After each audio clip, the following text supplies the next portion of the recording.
નમસ્કાર વિદ્યાર્થી મિત્રો, આજે આપણો વાર્ષિક હિસાબનો લેક્ચર નંબર 4. છેલ્લે આપણે લેક્ચર નંબર 3માં જોયું હતું વેપાર ખાતાનો થોડો નમૂનાનો આપણે અભ્યાસ કર્યો હતો.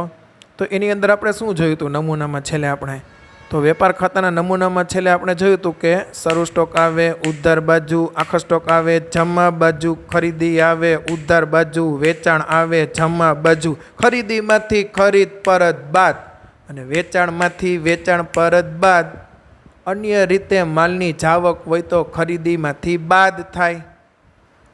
ચાલો, અન્ય રીતે માલની જાવક થોડું આપણે સમજવું તો પડશે જ. તો આજે પાછું આપણે એક નોંધ છેલ્લે લખી હતી, એમાં આગળ વધીએ. ફરી પાછું યાદ રાખવામાં નવો પોઈન્ટ લખો. હવે યાદ રાખો કરીને લખો, આવું લખી જ રાખવાનું છે. યાદ રાખો કરીને લખો. હેડિંગ બાંધો, અન્ય રીતે માલની જાવક. અન્ય રીતે માલની જાવક. તો અન્ય રીતે માલની જાવકમાં લખો એક કરીને ચોરીથી ગયેલ માલ, બે કરીને વરસાદથી ગયેલ માલ,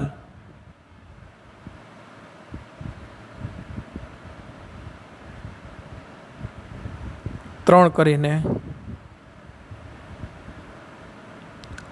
આગથી બળી ગયેલ માલ,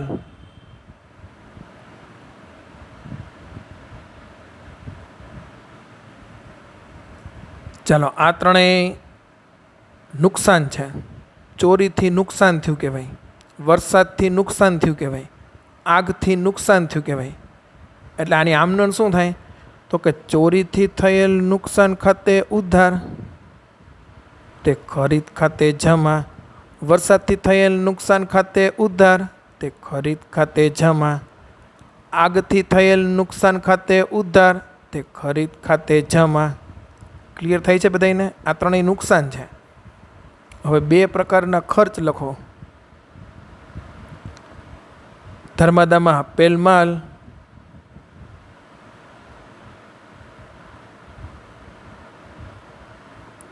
જાહેરાતમાં આપેલ માલ. ધર્માદામાં આપેલ માલ અને જાહેરાતમાં આપેલ માલ છે ને, એમાં તમારે શું લખવું પડે? તો કે ધર્માદામાં આપેલ માલ હોય ને તો એ ધર્માદાથી થયેલ નુકસાન ન કહેવાય. એમાં તમારે ધર્માદા ખર્ચ ખાતે ઉધાર લખવું પડે. ધર્માદા ખર્ચ ખાતે ઉધાર, તે ખરીદ ખાતે જમા. બીજું શું લખાવ્યું ધર્માદા પછી? જાહેરાત. તો જાહેરાત ખર્ચ ખાતે ઉધાર, તે ખરીદ ખાતે જમા. ખ્યાલ આવે છે બધાને? અને હવે છેલ્લું લખો. આમ તો ઘણા બધા આવે આમાં. ઉપાડથી ગયેલ માલ. હવે એ પાછું હાવ જુદું આવે. એમાં ઉપાડ ખાતે ઉધાર આવે. ઉપાડ ખાતે ઉધાર, તે ખરીદ ખાતે જમા. તો આ થઈ અન્ય રીતે માલની જાવક. ચોરીથી ગયેલ માલ, વરસાદથી ગયેલ માલ, આગથી બળી ગયેલ માલ, ધર્માદામાં આપેલ માલ, જાહેરાતમાં આપેલ માલ, ઉપાડથી ગયેલ માલ. બરાબર? આ રીતના 4-5 વખત બોલી જજો તમે. હું વિડીયોમાં તમને આવું જાજી બધી વાર બહુ ન બોલાવડાવી શકું તો પછી આપણા વિડીયો કેટલાય થઈ જશે. એટલે બરાબર, તમે આ સિક્વન્સમાં આ રીતે બોલી નાખજો. તો આ બધી થઈ અન્ય રીતે માલની જાવક. તો હવે તમારે ખાલી એટલું જ યાદ રાખવાનું કે અન્ય રીતે માલની જાવક ખરીદીમાંથી શું થાય? બાદ થાય. તો હવે આખું પાછું યાદ રાખી લઈ. બોલો હાલો મારી સાથે. શરૂ સ્ટોક આવે, ઉધાર બાજુ આખો સ્ટોક આવે, જમા બાજુ ખરીદી આવે, ઉધાર બાજુ વેચાણ આવે, જમા બાજુ ખરીદીમાંથી ખરીદ પરત બાદ, વેચાણમાંથી વેચાણ પરત બાદ અન્ય રીતે માલની જાવક હોય તો ખરીદીમાંથી બાદ થાય. રેડી?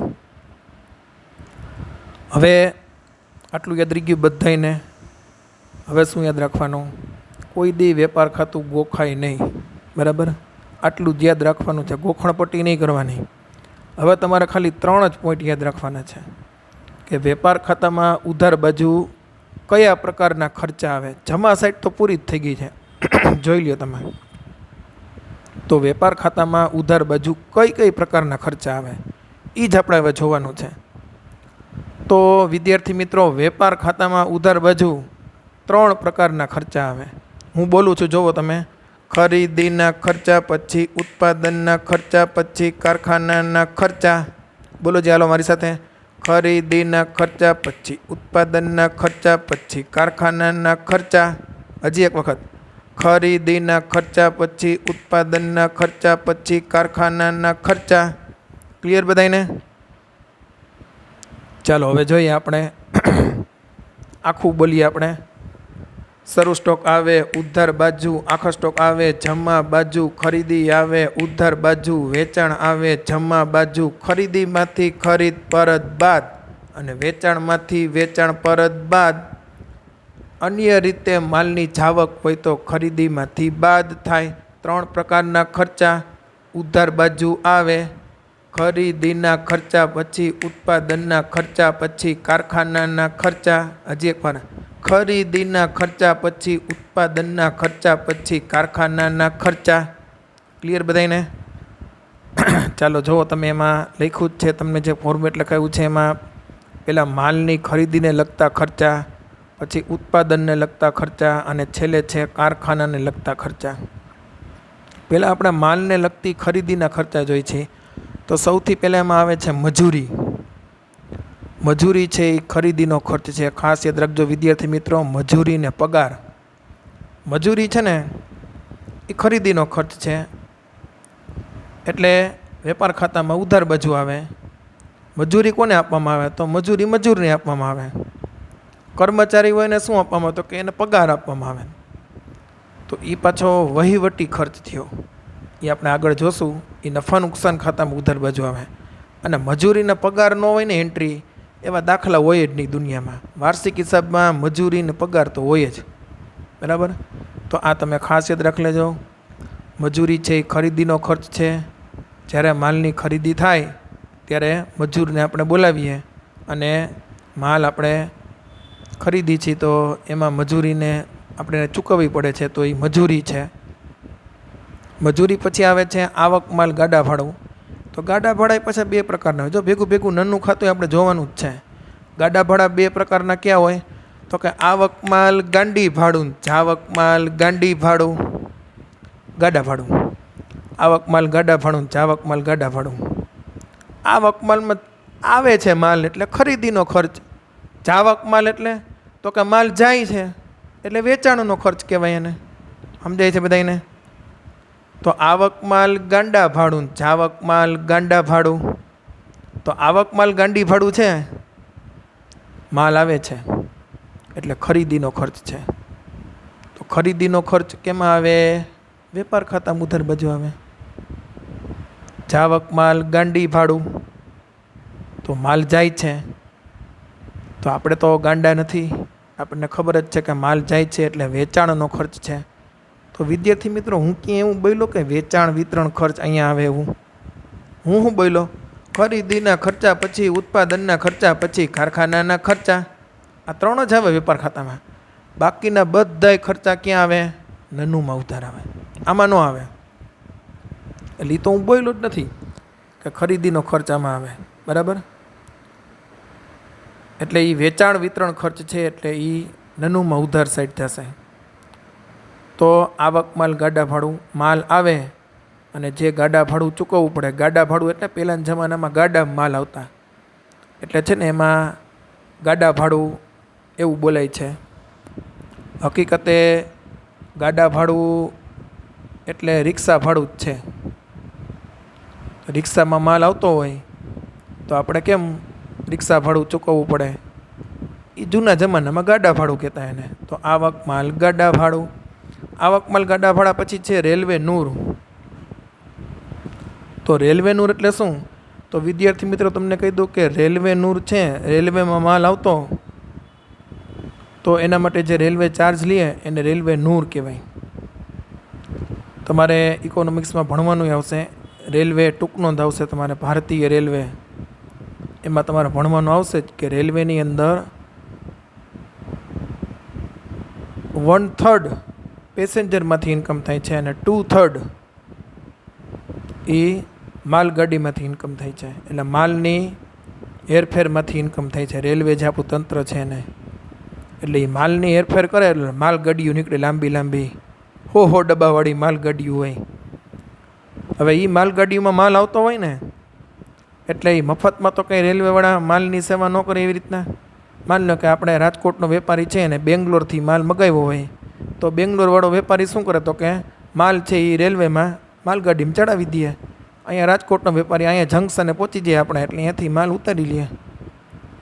તો રાજકોટનો વેપારી છે એ માલ ખરીદે છે, તો એને જ પૈસા ચૂકવવાના થાય. કોને? રેલવેને. એ જે પૈસા ચૂકવે ને રેલવે નૂર કહેવાય. ત્યાંથી લઈ અને અહીંયા સુધી પહોંચાડવાનો ખર્ચ જે છે તો એ રેલવે નૂર છે. તો માલ ખરીદનાર હોય ને એને જ ચૂકવવાનું હોય, એટલે રેલવે નૂર માલની ખરીદીનો ખર્ચ છે. પછી આવે છે ઓક્ટ્રોય જકાત. દરેક વસ્તુમાં સરકારની ટેક્સ તો હોય જ, જેને આપણે ઓક્ટ્રોય કહીએ છીએ.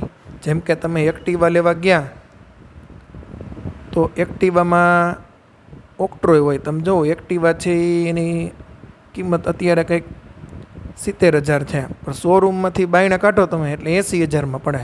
શું કામ? મને તો કે ભાઈ 5,000 ઓક્ટ્રોય ને 5,000 ઇન્સ્યોરન્સના. હવે ઓક્ટ્રોય કોને ચૂકવવાની? આપણે જ ચૂકવવી પડે ને. આપણે એક્ટિવા લેવા ગયા હોય એટલે આપણે કોણ થયા? માલ ખરીદનાર. જે ખરીદનાર હોય ને એને જ ઓક્ટ્રોય ચૂકવવાની હોય હંમેશા. તો કોઈ પણ માલ છે એ જ્યારે આપણે ખરીદી કરીએ છીએ ત્યારે એની ઉપર જે ઓક્ટ્રોય જકાત લાગે છે, જે ટેક્સીસ લાગે છે બધાય. હવે તો જીએસટી આવી ગયો અત્યારે, બરાબર. તો આ ટેક્સ છે ને એ માલ ખરીદનાર જ ચૂકવે છે, એટલે ખરીદીનો ખર્ચ છે ઓક્ટ્રોય કે જકાત. પછી તમે વિદેશથી માલ મગાવો તો ત્યાં આગળ તમને આયાત જકાત પણ લાગે, જેને કસ્ટમ ડ્યુટી કહેવાય. એ ક્યાં હોય કસ્ટમ ડ્યુટી છે એ? તો જે જગ્યાએ એરપોર્ટ હોય કે પછી બંદર હોય, પોર્ટ હોય, જે જગ્યાએ બંદર હોય એ જગ્યાએ કસ્ટમ ડિપાર્ટમેન્ટ હોય, ત્યાં આગળ આયાત જકાતે લાગે. કારણ કે વિદેશથી તમે અમેરિકાથી માલ મગાવ્યો હોય તો અમેરિકાથી તમે માલ મગાવો એટલે બાય એર અથવા તો શિપમાં માલ આવે, તો શિપમાં માલ આવ્યો હોય તો બંદરે ઉતરે એટલે શિપિંગ કંપનીનો કોન્ટ્રાક્ટ હોય એમાં. તો એ શિપિંગ કંપની તમારી પાસેથી ટેક્સ લે, એને આયાત જકાત કહેવાય. અને બીજો આપણો અહીંનો લોકલ જે ટેક્સ લાગે એ તો લાગે જ, એ ખાલી ઓક્ટ્રોય જકાત છે. અને ઓલી આયાત જકાત છે, ડબલ ટેક્સ લાગે ને, કારણ કે વિદેશથી માલ મગાવી છે એટલે. આ બધું કોને ચૂકવવાનું હોય? જે માલ ખરીદતો હોય એને જ ચૂકવવાનું હોય. એટલે તો એને ખરીદીનો ખર્ચ કે છે. સમજાય છે બધાને? ગોખવાનું નહીં, ખાલી વિચારવાનું કે ભાઈ આયાત જકાત એટલે શું? તો કે માલ ખરીદી કરીએ ત્યારે આપણે વિદેશથી માલ મગાવ્યો હોય તો એમાં જે ટેક્સ ચૂકવવો પડે આયાત જકાત છે. તો આ આયાત જકાત થઈ. પછી આવે છે લારી ભાડું. લારી ભાડું એટલે રિક્ષા ભાડું. હવે એ રિક્ષા ભાડું કોને ચૂકવવાનું હોય? તો એ માલ ખરીદનારે જ ચૂકવવાનું હોય. તમે ટીવી લઈ આવો ત્યારે ટીવી છે એ કંઈ આપણે એમ તો ન કે હાલ બાઇકમાં બેસી જાવ પાછળ ટીવી લઈને. એવડું મોટું સરસ ટીવી લીધું હોય તો તડકો ન લાગે, વરસાદની સિઝન હોય તો વરસાદમાં કાંઈ ન થાય. એટલે આપણે શું કરીએ છીએ તો કે ટીવી છે ને એ રિક્ષામાં જ આવે, પેકડો પેક આપણી ઘરે. વોશિંગ મશીન લીધું હોય તો એ છકડા રિક્ષામાં આવતું હોય. તો એ રિક્ષા ભાડું કોને ચૂકવવું પડે? શોરૂમવાળો ચૂકવે કંઈ? આપણે જ ચૂકવવાનું હોય, આપણે ખરીદનાર છીએ. એવી રીતના લારી ભાડું પણ કાંઈ ન કે ને એટલે ખરીદનારે જ ચૂકવવાનું હોય. ખાલી લારી ભાડું લખ્યું હોય એટલે ખરીદનારે જ ચૂકવવું પડે, એટલે ખરીદીનો ખર્ચ છે. પછી આવે છે, હવે જે શબ્દો છે ને એ બધા થોડાક આપણા માટે હાર્ડ છે. ડેમરેજ, ગોદી ચાર્જ અને વોરફેસ. એ ત્રણેય આપણે સમજી લઈએ. ડેમરેજ, ગોદી ચાર્જ અને વોરફેસ. તો ડેમરેજ શું છે? તો મોટા ભાગે તમે જંકશનમાં જાઓ ને તો ત્યાં આગળ માલગાડીમાં માલ આવ્યો ને તો એમાં ડેમરેજ લાગે અને ગોદી ચાર્જે લાગે, બરાબર, અને ડોક ચાર્જે લાગે. કેવી રીતના? તો ડોક ચાર્જ આમાં લખ્યું નથી, તો તમે ડોક ચાર્જ લખી નાખજો. ટેક્સ્ટ બુકમાંય નથી લખ્યું. આ બધું હું તમને સમજાવી દઉં છું એક સાથે જ. હવે માલગાડીમાં આપણો માલ આવ્યો હોય તો બેંગ્લોરથી અહીંયા રાજકોટ પહોંચે એટલે એનો ચાર્જ લે રેલવેવાળા, એને રેલવે નૂર કહેવાય. એ તમને બિલ આપે આખું. પછી માલગાડીમાં માલ આવ્યો હોય, હવે એ માલ પાછો માલગાડીમાંથી ઉતારવો તો પડે કે નહીં? એ ઉતારવાનો કોને? આપણે નહીં ઉતારવાનો, એના માટે રેલવેના માણસો હોય, એને અલગ સ્ટાફ રાખ્યો હોય, એ તમને માલ ઉતારી દે. તો એનો એ ચાર્જ લે, જેને ડોક ચાર્જ કહેવાય, માલ ઉતારવાનો ખર્ચ, બરાબર. હવે એ માલ ઉતારીને ક્યાં રાખશે? તો કે રેલવે જંકશનમાં ગોડાઉન હોય, તો એ માલ ગોડાઉનમાં રાખશે. હવે ગોડાઉનમાં માલ પડ્યો હોય આપણો, એટલે અહીંયા કયો ખર્ચ લાગે? તો કે ગોડાઉન ખર્ચ લાગે, જેને ગોદી ચાર્જ કહેવાય, બરાબર. ફરીથી કહી દઉં, રેલવેમાં માલ આવ્યો તો એ રેલવે નૂર. પછી તો કે માલ ઉતારવાનો ખર્ચ એટલે ડોક ચાર્જ. પછી તો કે માલ ગોડાઉનમાં મૂક્યો એટલે ગોદી ચાર્જ. તમે જ્યારે માલ છોડાવવા જાઓ ને ત્યારે આ બધાય ચાર્જ તમારે ચૂકવવા પડે. આપણે કોણ છીએ? માલ ખરીદનાર છીએ, એટલે આ બધા ખરીદીના ખર્ચા છે. અને એ રેલવેમાં ગોડાઉનમાં માલ આવી જાય ને પછી એ લોકો તમને જાણ કરે કે ભાઈ તમારો માલ સામાન અહીં આવી ગયો છે, લઈ જાઓ. તમે કહો કે ના ના, હું તો ભાઈ બહારગામ છું, લગ્નમાં છું 2 દિવસ, એટલે હું નહીં આવી શકું. તો રેલવેવાળા કે કાંઈ વાંધો નહીં, એને શું વાંધો હોય? કાંઈ વાંધો ન હોય. એ લોકો 2 દિવસ અહીંયા રાખશે માલ. માની લો કે આજે તમે છોડી જાય તો 500 રૂપિયા ચાર્જ થતો હોય, પણ તમે આજે ન છોડાવવાને બદલે આવતીકાલે છોડાવવા જાઓ તો એ ચાર્જ ડબલ થઈ જાય, 1000 રૂપિયા. પરમદી છોડાવો તો 1500 રૂપિયા થઈ જાય. એ રોજ ચડતો જ જાય ચાર્જ. તમે ગોડાઉનમાંથી જેટલો મોડો છોડાવો ને, એ જે ગોડાઉન ચાર્જ હોય ને એ રોજ double double double double double થતો જ જાય. હવે એ જે ચાર્જ છે એને કહેવાય ડેમરેજ. તમે માલ ન છોડાવો ને એટલે ડેમરેજ છે ને એ ચડતું જ જાય, ચડતું જ જાય, ચડતું જ જાય. ચાલો ફરીથી લઈ લઈ. રેલવેમાં ટ્રેનમાં માલ આવ્યો એટલે ત્યાંથી અહીં લઈ આવવાનો ખર્ચ થયો હોય ભારતીય રેલવેને, તો એનો ચાર્જ આપણી પાસેથી લે, એને રેલવે નૂર કહેવાય. પછી માલગાડીમાંથી માલ ઉતારવો પડે, એને ડોક ચાર્જ લાગે. પછી માલ ગોડાઉનમાં પડ્યો હોય એટલે ગોદી ચાર્જ લાગે. એ માલ તમે મોડો છોડાવો તો અહીંયા લાગે તમને ડેમરેજ. હવે આવે છે વોરફેસ. વોરફેજ એટલે શું? તો નક્કી કરેલા ભાડા કરતાં વધારે ચૂકવવી પડતી રકમ, એટલે તફાવતની રકમ. ઘણી વખત આપણે ઉધડું નક્કી કર્યું હોય, સુરતવાળા વેપારીને આપણે ફોન કર્યો કે ભાઈ માલ મોકલી દો, એટલે ત્યાંથી નક્કી થયું હોય કે ભાઈ સુરતથી રાજકોટ. રાજકોટમાં અહીંયા આવે એટલે રાજકોટ આવીને એ તો બિચારો ડ્રાઈવર અહીં રાજકોટ આવી જાય, ફોન કરે કે ભાઈ હાલો તમારો માલ આવી ગયો, માધાપર ચોકડી ઊભો છું. ઓલો કે ભાઈ મારું માધાપર ચોકડી નથી, હું તો ભરૂડી તમે ઓલું વટો ટોલ નાખવું એના પછી આગળ મારું છે ફેક્ટરી, શક્તિમાનની બાજુમાં છે. હવે વિચાર કરો જે કેવડા કિલોમીટર ચડે ઓલાને, માધાપર ચોકડીથી ગણો એટલે. તો એ ડ્રાઈવર એમ કે ભાઈ એ ન મેળવે, તમે અહીંથી લઈ જાઓ. તો આ કે ભાઈ હવે અમે થોડા કંઈ નવરાશી લેવા આવવા હતું, કાંઈ વાંધો નહીં, તું મૂકી જાય, તારે થાય વધારાના પૈસા લઈ લેજે. તો 200-500 રૂપિયા આપણે એને વધારે દેવા પડે. તો એ વોરફેસ છે, નક્કી કરેલા ભાડા કરતાં વધારે ચૂકવવી પડતી રકમ. તો આ બધા આપણે અઘરા અઘરા શબ્દો આજે શીખી ગયા. ફરીથી જોઈ લઈએ આપણે રેલવે નૂર. રેલવે માટે જે માલ આપણે મગાવીએ એના માટે ચૂકવવો પડતો ખર્ચ. પછી એ માલ આવી જાય એટલે એને ઉતારવાનો ખર્ચ એટલે ડોક ચાર્જ, ગોડાઉનમાં પડ્યો હોય એટલે ગોદી ચાર્જ, માલ મોડો છોડાવો એટલે ડેમરેજ, નક્કી કરેલા ભાડા કરતાં વધારે ચૂકવવી પડતી રકમ એટલે વોરફેસ. બરાબર. તો અહીંયા આપણે ખરીદીના ખર્ચા પૂર્ણ કરીએ છીએ. આવતા લેક્ચરમાં આપણે ઉત્પાદનના અને કારખાનાના ખર્ચાને વેપાર ખાતું બંધ કરવાનું આટલું શીખીશું. તો વિદ્યાર્થી મિત્રો, તમે આ બધું એક વખત સરસ મજાનું વાંચી લેજો. હમણાં તો કાંઈ તમારું હોમવર્ક આવશે નહીં. ઓકે. અસ્તુ. જય હિન્દ, જય ભારત.